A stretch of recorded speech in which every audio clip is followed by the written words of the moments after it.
Hello, नमस्कार। अ, राधे राधे दोस्तों, जय छठी मैया। और बहुत ही दुख के साथ ये कहना पड़ रहा है कि आज लोक गायिका यानी कि लोकगीत के प्रेमियों, संगीत के प्रेमियों और कायस्थ समाज, कायस्थ परिवार के लिए एक बहुत बड़ी क्षति की बात है। बहुत बड़ी हानि हुई है। जानी मानी पद्मश्री और पद्म भूषण मतलब पुरस्कार से सम्मानित की गई शारदा सिन्हा जी हम लोगों के बीच नहीं रही। तो दोस्तों, कहीं न कहीं मैं आप लोग को बताऊँ, मुझे ख़ास करके मैं अपना पर्सनल बताऊँ, मुझे शारदा सिन्हा जी के गीत बहुत ही अच्छे होते थे। और ये समय देखिए, अपने छठ के गीतों से ज़्यादा वो अपना एक अलग ही मतलब अनुपम छवि बनाने वाली शारदा सिन्हा जी छठ माता के ही गोद में मतलब खुद को पंच तत्व में विलीन की।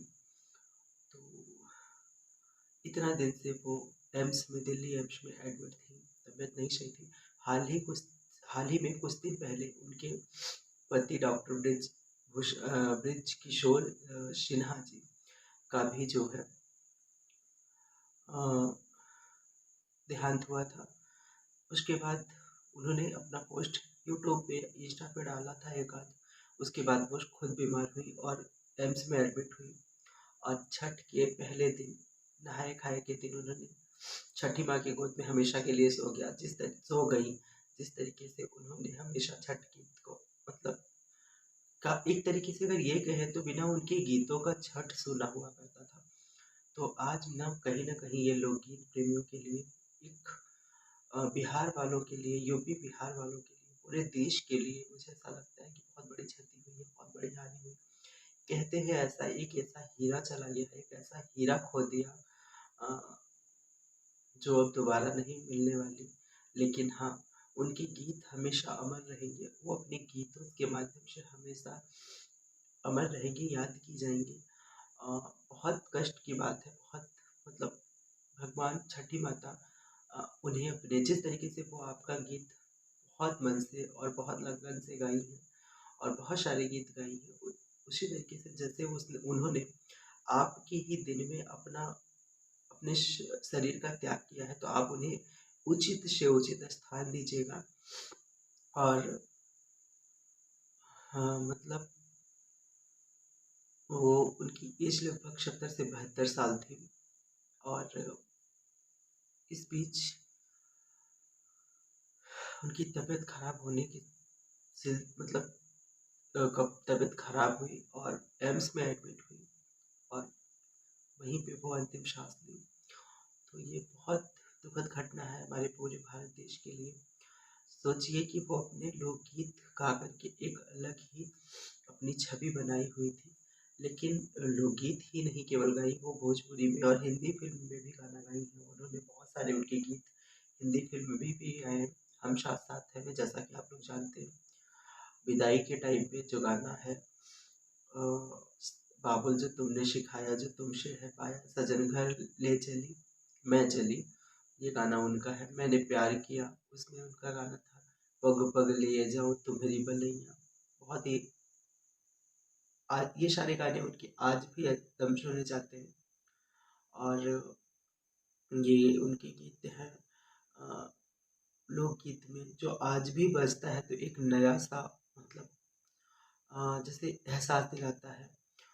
कोयल बिन बगिया ना सोहे राजा, भाई भतीजा बिना नैहरो न सोहे, अ, तेवर बिन अंगना ना शोभे राजा। तो सच में उनके गीत ये कहीं न कहीं परिवार को दर्शाता था।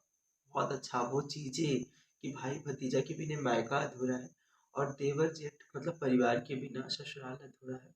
तो वास्तव में उनका गीत बहुत अच्छा होता था। मिट्टी से जुड़ा हुआ होता था, कोई अभद्रता नहीं होती थी। वो गीत आप 4 समाज में, परिवार में कहीं भी सुनिए, बहुत एक अलग ही छवि थी। और उनकी आवाज़ बिहार की स्वर कोकिला कही जाती थी। बिहार की स्वर कोकिला कही जाने वाली आज बिहार वालों के लिए ये छठ पर्व, इस छठ पे तो सूना ही रह गया। खैर, उनके गीत तो सदा ही अमर रहेंगे। हमेशा अमर रहेंगे। और आप सभी भी प्रार्थना कीजिए भगवान से, छठी मैया से, कि उनको उचित से उचित स्थान दें, अपने श्री चरणों में स्थान दें नारायण प्रभु। और जिस तरीके से बहुत मतलब क्या ही कहा जाए। और वो बेगूसराय से बिलोंग करती थी, बिहार से। और मतलब उनके बेटे बेटी, 2 बेटी और 2 बेटे शायद उनके हैं, क्योंकि फैमिली के बारे में बहुत ज़्यादा मुझे जानकारी नहीं है। और मुझे बस उनके गीत बहुत अच्छे लगते थे, बहुत ही अच्छे। और आप लोग ज़रूर बताना किसे-किसे आप मतलब उनके गीत अच्छे लगते थे।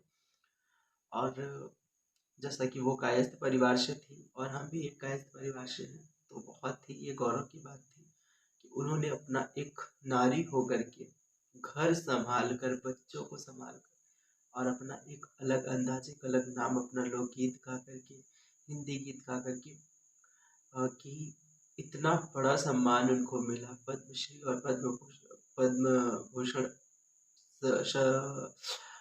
पुरस्कार। बहुत मतलब क्या कहें, बहुत ज़्यादा ही उन्होंने कैद समाज का सिर ऊंचा किया था। और सबसे ज़्यादा तो उन्होंने नारी जाति का सिर गर्व से ऊंचा किया था। और और वो अ, अपना इतना मतलब अलग उनकी छवि थी ना, वो जहाँ भी स्टेज पे उनके गाने, उनके शो चलते थे, तो लोग खुद व खुद शांत हो जाते थे कि शारदा सिन्हा जी के गाने हैं, इनको सुनना चाहिए। तो शारदा सिन्हा जी का जो देश के लिए उन्होंने ये मतलब समाज में जो जो गीत उन्होंने दिया ना, वो गीत हमेशा अमर रहेगा। वो वो उनकी याद हमेशा दिलाएगी, हर जनरेशन में वो चलता रहेगा।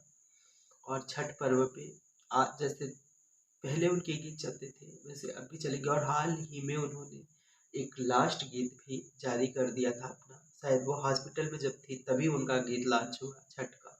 बहुत ही अच्छा मतलब गीत आया, और अच्छा खासा प्यार दुलार उनको पहले के जैसा ही मिला।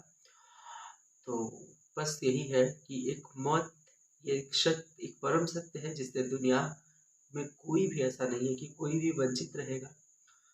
तो उन्होंने भी इस सत्य को स्वीकार किया और भगवान के धाम में पहुंच गई, मतलब इस लोक से परलोक को सिधारी। तो भगवान उनको अपने श्री चरणों में स्थान दे, उनको विनम्र श्रद्धांजलि आप सभी भी दीजिए। और प्रभु से यही कामना कीजिए कि उनको बहुत उचित स्थान मिले, और अमर वो हमेशा रहेंगी सबके बीच में, याद रहेंगी, हमेशा जीती रहेंगी सबके जुबान पे अपनी गीतों के द्वारा। जैसे कि गीत उन्होंने ले आए और गीत उन्होंने दिया हुआ है, बहुत नाम करके वो इस दुनिया से गई हैं, तो कोई उनको पहचान की ज़रूरत नहीं है। बाकी शारदा सिन्हा जी के लिए उनके जाने का दुख तो बहुत है, कष्ट बहुत ही है, उसको हम नहीं बता सकते हैं। बाकी वो यूपी बिहार की ही नहीं, वो पूरे देश के लिए गर्व थी और शान थी। और